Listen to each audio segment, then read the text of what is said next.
Good morning. I hope you're well. My name is Jerome, and I am the Sane Realist.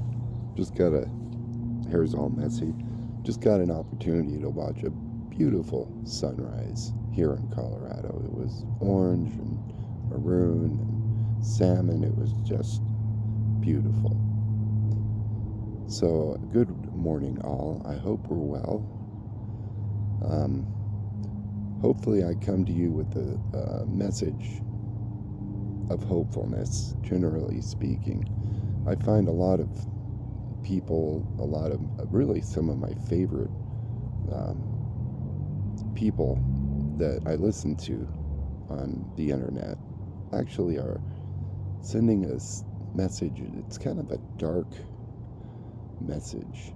Some people like Jordan Peterson, for instance, mix it at least with hopefulness, and not only a dark message, but a way out of the dark message as well, or a perspective on it, which is bigger than just the micro perspective. And I kind of look at it,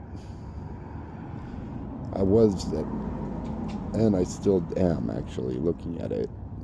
I saw an image of the foam on top of a wave. If there's a lot of energy in the wave, then the foam on top of the wave is just, there's a lot of noise. Let's call it noise on the top of the wave. Let's look at a wave really of any type. We can use water as a really easy example to see. Imagine a wave that's been moving in and it's churning, and as it gets closer to the shore, and this analogy works in so many ways, as the wave gets closer to the shore, you can look at our world, at our society like this. The noise on the top of the wave gets more and more visible. And I think that's what we're seeing with so many things, with all the corruption, let's call it, that we're seeing in our society. Really severe, I will call it, corruption, on fundamental levels, right and left. And it's easy to look at it and say the world is doomed, and I was saying to myself, well, it's just the noise on the top of the wave.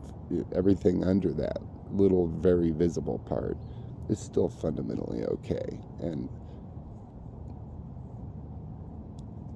I thought it through a little deeper, and it's like, well, and speaking of deeper, the underneath of the wave is going in the same general direction as the noise on the top. So in a way, the noise on the top is indicative of which way the entire wave is going.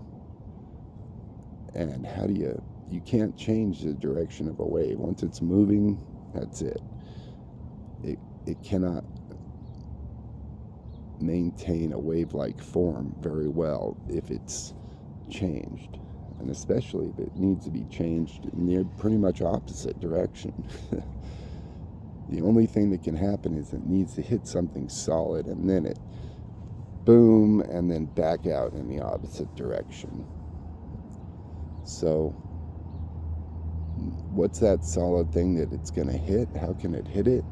I mean, it can only go so far, and it either A, fizzles out, and it goes the opposite direction, or, which is represented by, of course, something solid. So there's got to be something solid that it hits. It's yin and it's yang. It's the principle of equality. I was thinking about, at least in the United States, throughout the history of the place, it's been pretty much 50-50. I think we may have gone 60-40 at some point or another, but it's pretty much 50-50 in most things. Democrat, Republican, conservative, liberal. A lot of things are unbalanced, But I know in this neighborhood, it's probably Hispanic people, or at least 50% of the population. And but you go to other areas, it's mostly white, and so I just pick up the male and female. It just 50-50. Things work out like that. So I fear, in the big picture, I fear not. It may not be in my lifetime. Oh well. And if we don't zap ourselves with nuclear weapons, that would put it over the edge. That would remove the equation altogether. That would be something very solid that the wave hits. And again, the water gets evaporated, and now the whole process has to start over. So once again, that analogy works in a lot of ways. And overall, there's a hopefulness to it, even though there's a certain, it has to do itself out. Things have to carry themselves out in order to reverse and go the other direction. And like I said, so I have hopefulness. At least I know that our great grandchildren are going to see a different world. When we're gone and done and done and done, whatever that signifies, when as the Bible says about Christ, in all the books, I've been studying the Bible a lot, and in all of the accounts of him on the cross when he finally dies, the text says, and he gave up the ghost. So what does that mean about death?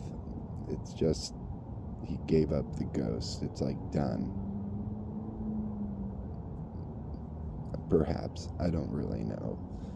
But there again, you have the resurrection.